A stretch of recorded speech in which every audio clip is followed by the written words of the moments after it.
Hello student, তোমরা যারা ক্যালকাটা ইউনিভার্সিটির আন্ডারে 6 সেমিস্টারে অনার্স কোর্সের ছাত্রছাত্রী আছো এবং তোমাদের সোশিওলজি সাবজেক্টটা মাইনর সাবজেক্ট হিসাবে আছে, তোমাদের জন্য আজকের ক্লাসটা খুবই গুরুত্বপূর্ণ। আজকের ক্লাসে তোমাদের MN3 পেপার অর্থাৎ প্রথম যে মাইনর পেপারটি আছে ক্লাসিক্যাল সোশিওলজিক্যাল ট্র্যাডিশন, এই পেপার থেকে 3টি গুরুত্বপূর্ণ 5 নম্বরের প্রশ্ন উত্তর নিয়ে আলোচনা করব, যেখান থেকে তোমরা পরীক্ষায় অতি অবশ্যই কমন পাবে।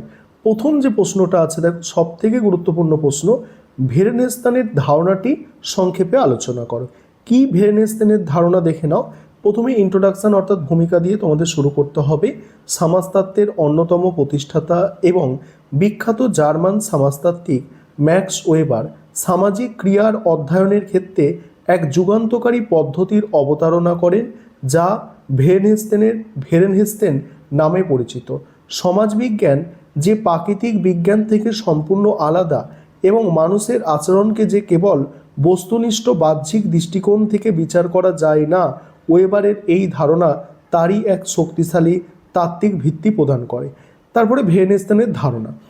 জার্মান শব্দ ভেরেনেস্তান এর আক্ষরিক অর্থ হলো বোঝা বা গভীরভাবে অনুধাবন করা।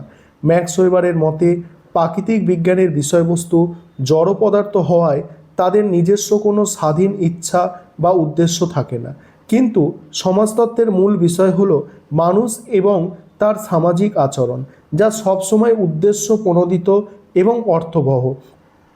তাই মানুষের আচরণকে বৈজ্ঞানিকভাবে বিশ্লেষণ করতে হলে একজন গবেষককে কেবল বাইরে থেকে পরিসংখ্যানগত পর্যবেক্ষণ করলেই চলবে না, বরং তাকে অনুধাবনের সাথে সংশ্লিষ্ট ব্যক্তির স্থানে নিজেকে কল্পনা করে তার মানসিক অবস্থা ও উদ্দেশ্য বুঝতে হবে। একেই ওয়েবার ভেরেনেস্তানের বা ব্যাখ্যামূলক বোধ বলেছেন। এই পদ্ধতির মূল কথা হলো একজন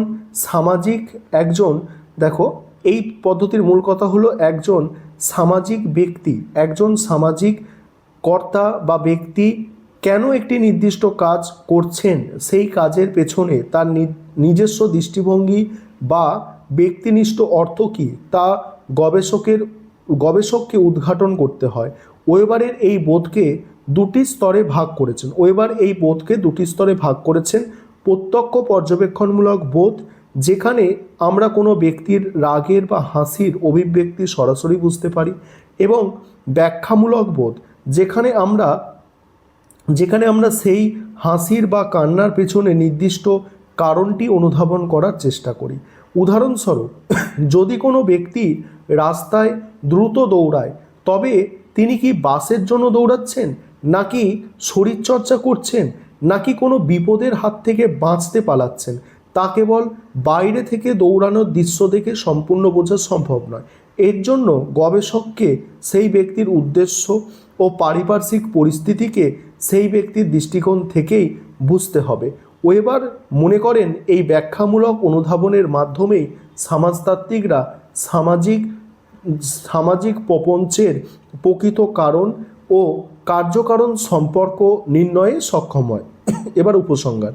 পরিশেষে বলা যায়, ম্যাক্স ওয়েবারের ভেরেনেস্তানের পদ্ধতি সমাজতাত্ত্বিক গবেষণায় এক নতুন দিগন্ত উন্মোচন করেছিল।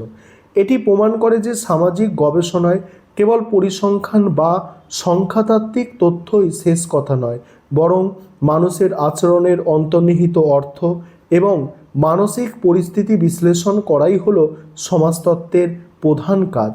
ওয়েবারের এই গভীর অন্তর্দৃষ্টিমূলক দৃষ্টিভঙ্গি সমাজবিদ্যাকে একটি মানবিক অথচ বিজ্ঞানসম্মত শৃঙ্খলায় পরিণত করেছে এবং আধুনিক সমাজের রূপরেখা গভীরভাবে প্রভাবিত করেছেন। এবারে পরের প্রশ্ন হচ্ছে যান্ত্রিক সংহতি ও জৈবিক সংহতির মধ্যে পার্থক্য। এই প্রশ্নের উত্তরটা নিয়ে আলোচনা করব। তার আগে যে বিষয়টা তোমাদের বলার আছে, তোমাদের জন্য অনলাইন কোচিং ক্লাস চলছে। তোমরা যদি কেউ পেড ব্যাচে অ্যাডমিশন নিতে ইচ্ছুক থাকো বা আমাদের থেকে স্টাডি মেটেরিয়াল পারচেস করতে চাও, অতি অবশ্যই তোমরা স্ক্রিনে দেওয়া নম্বরে সেক্ষেত্রে যোগাযোগ করতে পারো। দেখো, যান্ত্রিক সংহতি এবং জৈবিক সংহতির মধ্যে পার্থক্যটা এবার তোমাদের বুঝতে হবে। প্রথমেই সংজ্ঞা। যান্ত্রিক সংহতি হলো এমন এক ধরনের সামাজিক বন্ধন যা সমাজভুক্ত মানুষের চিন্তাধারা, বিশ্বাস, মূল্যবোধ, জীবনযাত্রার গভীর মিল বা সাদৃশ্যের ওপর ভিত্তি করে প্রাকৃতিকভাবে গড়ে ওঠে। আর এদিকে জৈবিক সংহতি হলো আধুনিক সমাজের সেই বন্ধন যা সমাজের তীব্র শ্রমবিভাগ এবং সমাজ সদস্যদের নিজ নিজ কাজের ভিন্নতার দরুন একে অপরের ওপর নির্ভরশীলতার কারণে সৃষ্টি হয়। 2 নম্বর পয়েন্ট, সমাজের ধরন। আদিম সরল সহজ সরল ক্ষুদ্র আয়তনের এবং পাক শিল্পায়িত গ্রামীণ সমাজে মূলত এই ধরনের সংহতি দেখা যায়।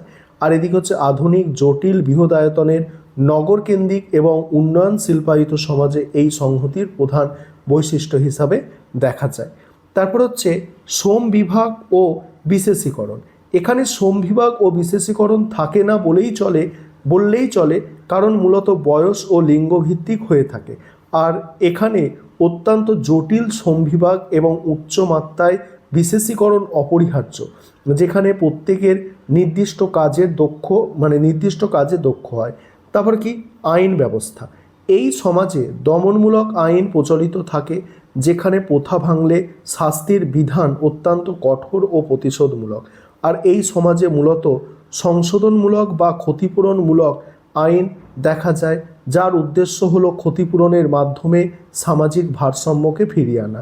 তারপর হচ্ছে যৌথ চেতনা বনাম ব্যক্তির স্বাতন্ত্র্য। এই পয়েন্টটা তোমরা দেখে নাও। এবং 6 নম্বর পয়েন্ট হচ্ছে পারস্পরিক সম্পর্ক ও একতা। এই 6টা পয়েন্ট এখানে দেওয়া আছে, তোমরা 5টা পয়েন্ট লিখলেই যথেষ্ট। আবারও বলছি, এই ধরনের যদি স্টাডি মেটেরিয়াল পারচেস করতে চাও বা আমাদের অনলাইন পেড ব্যাচে অ্যাডমিশন নিতে চাও, তোমরা স্ক্রিনে দেওয়া নম্বরে যোগাযোগ করবে। এবার পরের প্রশ্ন, এটাও মোস্ট ইম্পর্টেন্ট প্রশ্ন, তোমরা জানো। দেখো, দ্বন্দ্বমূলক বস্তুবাদের প্রধান নীতিগুলি লেখো।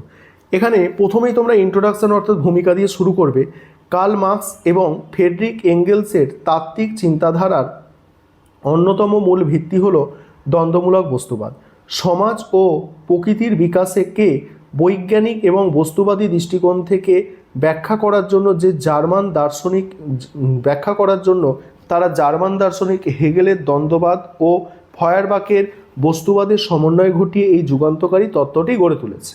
এর নীতিগুলো কি? এর নীতিগুলো প্রথম হচ্ছে বস্তুর প্রাধান্য। এই তথ্য অনুযায়ী বস্তু বা জড় জগৎ হলো প্রাথমিক এবং চেতনা বা মন হলো বস্তুর প্রতিচ্ছবি মাত্র।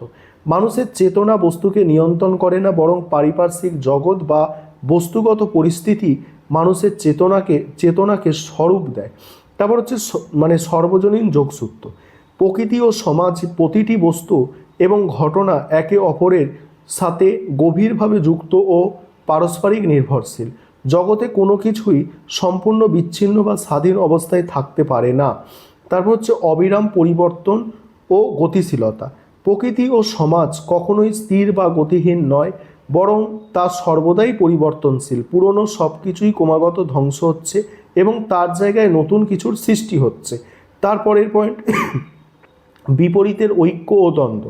মার্কসের মতে প্রতিটি বস্তু সমাজ ব্যবস্থার মধ্যে নিজস্ব পারস্পরিকতা বোধ বা বিপরীতমুখী শক্তির অবস্থান করে। এই দুই বিপরীত শক্তির পারস্পরিক দ্বন্দ্ব ও সংঘাতই হল সমাজের সমস্ত পরিবর্তন ও অগ্রগতির মূল চালিকা শক্তি। তারপরে পরিমাণের গুণের রূপান্তর। কোনো বস্তুর ধীর ও পরিমাণগত পরিবর্তন যখন একটি নির্দিষ্ট সময় সীমা পৌঁছায়, তখন তা আকস্মিকভাবে গুণগত বা রূপগত পরিবর্তনে পরিণত হয়। যেমন জল উত্তপ্ত হতে হতে একটি নির্দিষ্ট তাপমাত্রায় পৌঁছালে তা বাষ্পে পরিণত হয়, ঠিক একইভাবে সমাজে ধীরে ধীরে পুঞ্জীভূত হওয়া ক্ষোভ একসময় বিপ্লবের জন্ম দেয়। তারপর নীতিকরণ। বিকাশের প্রক্রিয়ায় সরলরেখায় চলে না, বরং সর্পিল বা পেঁচানো গতিতে এগোয়। পুরনো অবস্থার অবসান ঘটিয়ে নতুন অবস্থার সৃষ্টি হওয়াকে নীতিকরণ বলে। কিন্তু এই নতুন অবস্থা চিরস্থায়ী হয় না, দ্বন্দ্বের ফলে তারও আবার নীতিকরণ ঘটে। এইভাবেই সমাজ উন্নততর স্তরে বিকশিত হয়। এবার উপসংহার দিয়ে শেষ করবে। আজকে তোমাদের 3টি গুরুত্বপূর্ণ প্রশ্নের উত্তর 5 নম্বরের আমি আলোচনা করে দিলাম, এবং এখান থেকে তোমরা একটি প্রশ্ন একদম অবশ্যই কমন পাবে।